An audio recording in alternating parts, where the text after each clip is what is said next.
ઓમ નમઃ શિવાય વિદ્યાર્થી મિત્રો, ધોરણ 12 કોમર્સ, વિષય અર્થશાસ્ત્ર, પાઠ નંબર 8 કૃષિ ક્ષેત્ર.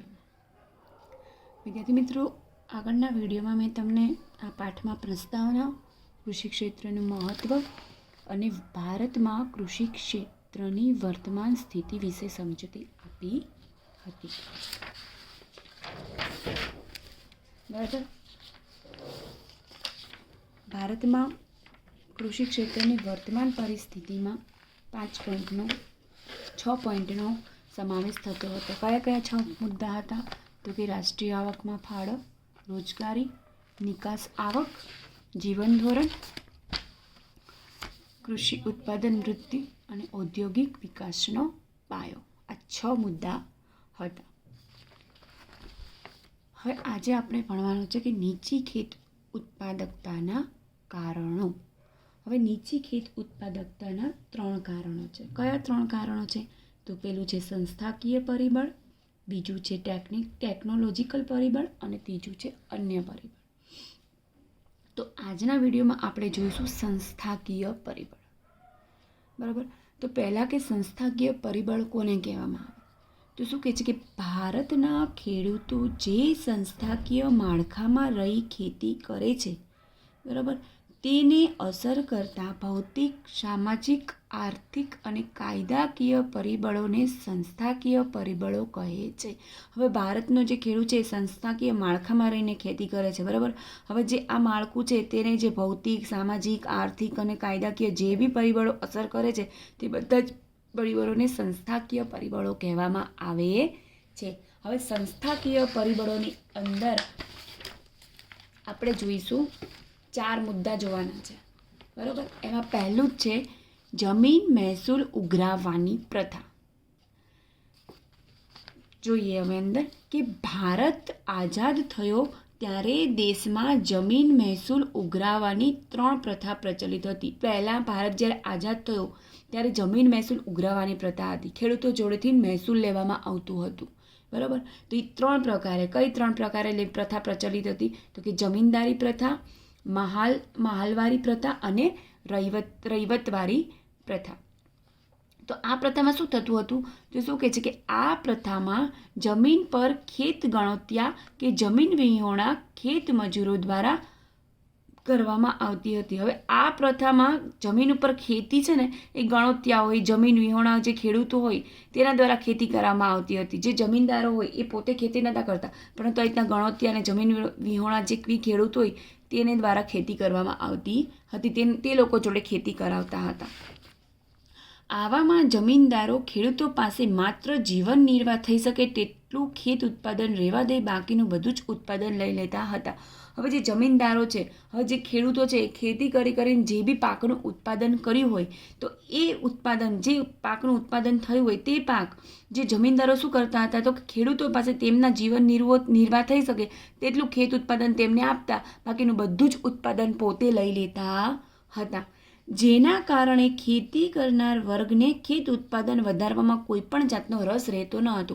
કોઈ બી ખેડૂતને ના રહે, કેમ કે મહેનત કરીને જે કોઈ ખેડૂત થાકી જાય છે, મહેનત કરીને આટલી બધી વસ્તુનું ઉત્પાદન કરે છે, જ્યારે તે વસ્તુનું વેચાણ તેમના હાથમાં હોતું નથી. બસ આ જે જમીન માલિકો છે, જમીનદારો છે, તે ખેડૂતોને તેમનું જીવન જીવી શકે જેમનું તે એટલું અનાજ એમને આપીને બાકીનું બધું જ અનાજ એ પોતે લઈ લેતા હતા. તેને કારણે આ ખેડૂતોને શું થયું? ખેત ઉત્પાદન વધારવામાં કોઈ પણ જાતનો રસ રહ્યો નહીં.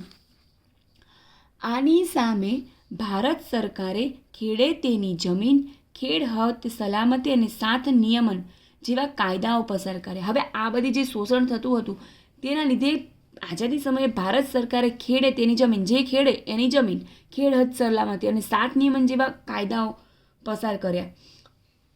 તેમ છતાં તેનો ચુસ્તપણે અમલ ના થયો. તેના લીધે શું થયું?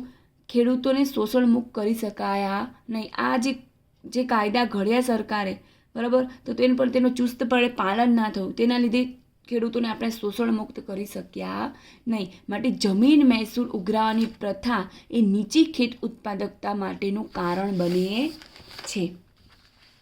હવે બીજો મુદ્દો છે આમાં ખેત ધિરાણ. ખેત ધિરાણ કોને કહેવામાં આવે છે? તો કે ખેતી કરવા માટે જે બી ધિરાણ લેવામાં આવે તેને ખેત ધિરાણ કહેવામાં આવે છે. તો શું છે કે ભારતમાં ખેડૂતોને પાક અગાઉ ખેત ધિરાણની આવશ્યકતા રહે છે. હવે પાક કરવા માટે એ લોકોને ખેડૂતોને ખેત ધિરાણની જરૂર પડે છે. કેમ? તો શું કહે છે કે જેના દ્વારા તેઓ બિયારણ, ખાતર, જંતુનાશક દવાઓ વગેરે ખરીદી શકે. આ બધાની ખરીદી માટે તેમને ખેત ધિરાણની જરૂર પડે છે. શેના માટે? તો બિયારણ, ખાતર, જંતુનાશક દવા આ બધી જ વસ્તુઓની ખરીદી કરવા માટે ખેડૂતોને ખેત ધિરાણની જરૂર પડે છે. હવે શું કહે છે કે સરકારે 1975થી ગ્રામીણ બેન્કોનું અને 1982થી નાબાર્ડની રચના કરી. હવે આ ખેત ધિરાણ માટે સરકારે શું કર્યું? તો કે 1975થી ગ્રામીણ બેન્કોની રચના કરી અને 1982માં નાબાર્ડની રચના કરી કે એ લોકોને આસાનીથી આ બેન્કો જોડેથી ખેત ધિરાણ મળી શકે. પરંતુ ખેડૂતોને ખેત ધિરાણ મેળવવા પાછળનો ખર્ચ ઊંચો રહેતો હોવાથી ખેડૂતોની આવક નહિવત રહેવાથી વધુ ખેત ઉત્પાદકતામાં રસ રહેતો નથી, જેથી ખેત ઉત્પાદકતા સતત નીચી રહે છે. હવે ખેડૂતો છે, હવે જ્યાં ખેત ધિરાણ લે છે, બરાબર છે, હવે ખેત ધિરાણ પાછળ એમને ખર્ચ કેવો રહેતો હતો? ઊંચો રહેતો હતો, બરાબર. એનું વ્યાજ ભરવું પડતું, આ કરવું પડતું હતું, તો ખેડૂતોની આવક તો નહિવત રહેતી હતી, બરાબર.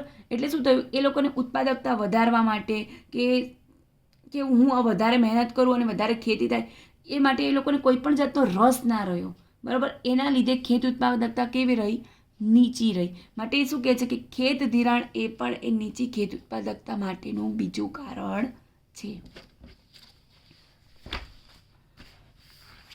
ત્રીજો મુદ્દો છે કૃષિ પેદાશોની વેચાણ વ્યવસ્થા. હવે જે ઉત્પાદન કરે છે, બરાબર, હવે એના વેચાણ વ્યવસ્થા કેવી છે? તો જોઈએ. તો શું કહે છે? અંતરિયાળ ગામડાઓ અને ખેત બજારોને જોડતા રસ્તાઓ યોગ્ય નથી. હવે ખેડૂતો જે ખેત ઉત્પાદન કરે છે, હવે ઉત્પાદન થયેલા માલને શહેર સુધી પહોંચાડવા માટે જે બી રસ્તાઓ છે, જે રસ્તાથી લઈ જવાના હોય છે, તે રસ્તા કેવા છે? યોગ્ય નથી, સરખા નથી. ઉપરાંત ખેડૂતોના ખેત ઉત્પાદનના ભાવ અને મોસમના અંતે મળતા ભાવ વચ્ચે તફાવત જોવા મળે છે. હવે ખેડૂતો જે ખેત ઉત્પાદન કરે છે, એ ઉત્પાદન જે વસ્તુનો કરે છે ત્યારે જે ભાવ હોય છે એ ભાવ અને મોસમના અંતે જે ભાવ હોય છે તે ભાવ વચ્ચે ઘણો બધો તફાવત જોવા મળે છે. જેનો લાભ કોણ લઈ લેતા હતા? તો કે વેપારી અને સંગ્રાહખોરો તેનો લાભ લઈ લેતા હતા.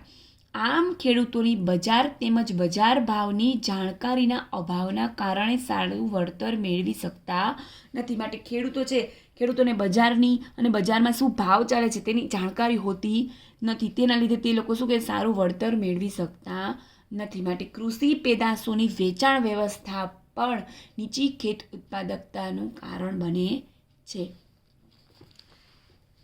ચોથું છે ગ્રામીણ સમાજ વ્યવસ્થા. એમાં શું કહે છે કે ગ્રામ્ય સમાજ જૂનવાડી પરંપરાઓ અને વ્યવસ્થાથી બંધાયેલો છે.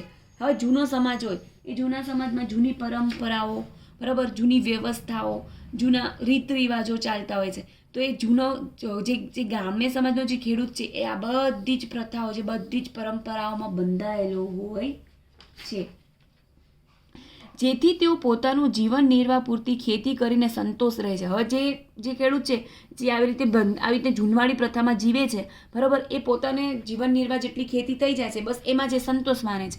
એ એવું નહીં માનતો કે હું વધારે મહેનત કરું, વધારે ખેતી કરું તો વધારે ખેત ઉત્પાદન થશે, એવું વિચારતો નથી. બસ પોતાના જીવન નિર્વાહ જેટલી ખેતી કરીને પોતાની જાતને સંતોષ માને છે. માટે ગ્રામીણ સમાજ વ્યવસ્થા પણ નીચી ખેત ઉત્પાદકતાનું કારણ બને છે. તો આ હતા પહેલા સંસ્થાકીય પરિબળો. સંસ્થાકીય પરિબળોમાં કેટલા હતા વિદ્યાર્થી મિત્રો? 4 હતા. કયા 4 હતા? તો પહેલું હતું જમીન મહેસૂલ ઉઘરાવાની પ્રથા, બીજું હતું ખેત ધિરાણ, ત્રીજું હતું કૃષિ પેદાશની વેચાણ વ્યવસ્થા અને ચોથું હતું ગ્રામીણ સમાજ વ્યવસ્થા. આ હતું તમારું સંસ્થાકીય પરિબળ. હવે આવતીકાલના વિડીયોમાં આપણે જોઈશું ટેકનોલોજીકલ પરિબળ અને અન્ય પરિબળ. ઓમ નમઃ શિવાય.